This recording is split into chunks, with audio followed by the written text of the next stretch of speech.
We've worked in the birth and baby business space for 24 years between us, and here's the truth about why some businesses thrive and others stall.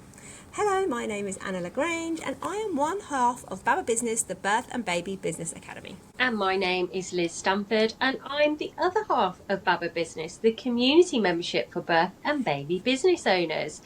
And yeah, just before we pressed record on this, we both went, juicy. This is a juicy one. And I think what it really comes down to, well, there's a few things that it comes down to, but one thing that plays a massive part in this is your mindset. And I feel like mindset for business is something that is massively overlooked or underestimated when it comes to growing or stalling. So if your business has stalled, or if you've never really got off the ground, I would, rather than looking at strategy, which is important, and marketing, which is also important, I would just stop, down tools. I do this myself. Anytime my business falls into a lull, or I'm having I'm struggling in some way in my business, I just stop everything and then double down on the mindset stuff. And then that changes your energy, it changes your approach, it changes your clarity.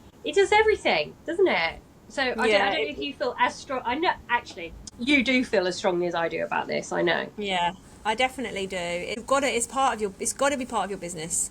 Whether you like it or not. Even if your business like flies in the beginning and does really well, it will plateau at some point. You've got to, you want to be putting in those mindset tools right from the start, and they need to become habits so that they are just part of working on your business. Sometimes they feel like, well, what a difference could that really make? It really, really does. So many reasons it works. And obviously we're talking very generally here.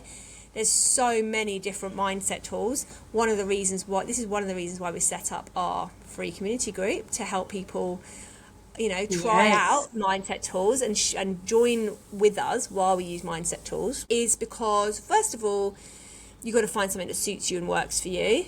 Second of all, it's about so many aspects. So one thing that I think is useful for mindset tools is just getting that really strong clarity on your business, and really, working out what it is you want it to look like. What that does is it activates, like you said, an energy, but there's also something called our reticular activating system, which means that what we focus on happens more. So what we focus on, we see more. So if we're focused on not an endpoint, but like a particular, let's say a particular event or a particular workshop or something, if we focus on what that's going to look and feel like for us and for our clients, it's more likely to happen, because then we're going to be taking different actions. Whereas if we're like, oh yeah, that's happening sometime in the future, but right for now I'm busy with this, it's not going to necessarily, you're not going to be taking action and have the right energy for it. The other thing which I think mindset tools are essential for is those limiting beliefs, those things that stand in your way. We all have them, and we've got a lot of similar themes to them. We've talked about them many times in the podcast episodes before. But if you haven't got a way of recognizing those challenging beliefs and then tackling them, processing them, then you're going to really struggle. Yeah, definitely. And I think sometimes self-sabotage comes into this as well, where you might know you've got a limiting belief, but for some reason you're struggling to do something about it, because, it almost feels safe for you to stay the way that you are, because if you change that limiting belief, goodness knows what might happen. You might become successful, wealthy, abundant, well-known, and that might also be quite scary and frightening and feel unsafe. So it's like you can be in this kind of, unbeknownst to you almost, you can be in this sort of battle, unless you're doing the inner work, the mindset work, then these things don't come to light. They're not brought to light. So when we're talking about the inner work and the mindset work, and we call them rituals, we're really thinking about things like gratitude, which is actually what we've been working on for the past month in our free WhatsApp group, which anyone is welcome to join. We'll put the link in the show notes. And just like the difference that spending minutes, like literally minutes, our group is called the 10-minute Mindset Mastery Hub, but we're not even spending 10 minutes necessarily on gratitude, but the difference that practice can make to your daily life It's huge, and Yeah. it doesn't take that long. So we've got gratitude, we've got affirmations, which is actually what we're going to be focusing on in November in our free group. Things like journaling, like visualization, cyclical living. What else have we got, Anna, that we want to bring to Like people? that kind of nervous system reset stuff, making sure you're getting out in Yeah, nature, moving your body, somatic exercises, so many things. yeah, so many things. And you need to find the things that feel good to you, that Yeah. feel like something you can do really regularly, if not daily, and that make a difference to you. And it does make such a difference. It's so hard to see people kind of just put that to one side and think it's nothing to do with that. It really is. If your business is stalling and you're not growing, then really look at your mindset and how, what you're doing to support your mindset and your well-being in general. That would be the first one for sure. Yeah, I think the other thing which is related to this is what is visibility.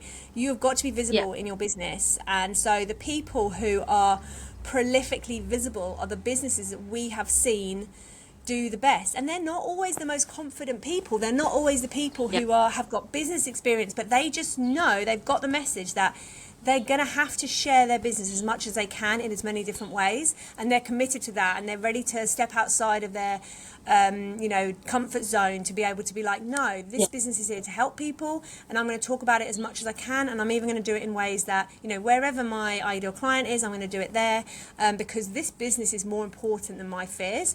And obviously behind that comes the mindset work. So the visibility is sort of almost like the next step is, knowing that you need to be visible, and finding a way to do that, in however the best way that you can. Do you agree? Oh, 100%. Like, I think getting visible is, if you're not getting visible, whether that's online or in person, ideally both, but if you're not doing any kind of visibility in your business, then A, what are you doing? And B, nobody's going to become your client because they're not going to know that you're there. But when we're thinking about growing, getting more clients or a bigger audience, more leads, etc., then you've got to increase your visibility as well. And you've got to think about your approach to it differently, and you've got to put those fears aside about visibility. So yeah, it's so intrinsically linked to the mindset work. So if you find that you are really resistant to being visible in your business, then it goes back to the mindset work and Yeah. working out what my limiting beliefs about this, like what will happen if I go visible, and if I become visible, prolific in my business, and see what the fears are. So yeah, I definitely agree with that. And then probably And the last just want to one. say on that point, like if you want to go and learn a little bit more about that, if you go 2 episodes back to our Baba Live podcast episode for our 100th episode, we coached someone called Kate on there, and so hopefully there'll be some helpful stuff on there because she sort of shares what some of her fears are, and yours might be similar or they might be completely different, but it sort of just goes to show the steps you want to take and the thought process and the mindset work you want to do to try and move past it. Yeah, definitely. And also, I think it's important for us to say that, we haven't always been sort of like happy to get visible and to this was very new to us at one point as well. And yeah, like I definitely struggled with being seen and being visible, being heard, and did a lot of work on that over the years so that I could tackle it and get over it. And I'd still say I've still got some like, oh, don't want to do that kind of issues, Yeah. but you got to keep moving or keep moving forwards. So I think it helps to know that a lot of people feel the same, and that there are people in the same boat as you if you do struggle with visibility. But the best thing to do is to work on your mindset and get some support and accountability so you can move forward, and move through those difficult feelings. Yeah. So the other thing that we want to mention about this, if you are like, for businesses that we see that grow or stall, if you're growing, I think you have got a flexible mindset or approach towards your business, and that you are willing and able, or if you're not able, you're willing to learn to change things up, to do things a little bit differently. I think we've seen over the years, Anna, haven't we? We said like collectively we've got about 24 years experience. So over the years, we have seen strategies and marketing tactics and different approaches to business work and then suddenly stop working, and you're going, what last year this worked really well and I was getting all these leads and inquiries, and not working. Like what's going on?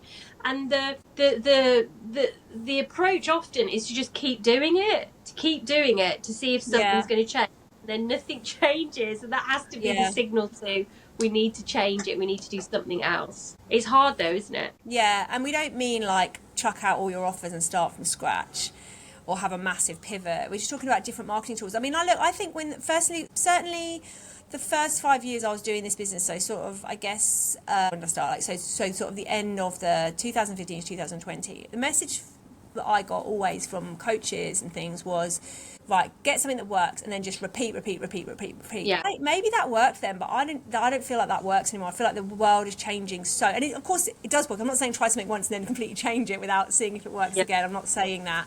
And certainly every time that we say do a launch or we do something in a certain way, we're always going to improve and build on it. So we're not saying like if something doesn't work once, chuck it out. Let's say you were a new parent yourself and you are very well connected in your community, so therefore a lot of your clients came through friends because that's the stage of business that your friends were at, and that's sort of how your clients would come to you, and you can't obviously rely on that for 10 years because your kids are going to grow up and they're going to be in a different stage of life, and while your friends are off thinking about soccer camps and I don't know what else tweens are doing, you're thinking, well, hang on, what happened to my business? So you have to sort of adapt and change to, if that's the way that you had marketed then, you're obviously going to have to come with a different way because our client group moves through quite quickly.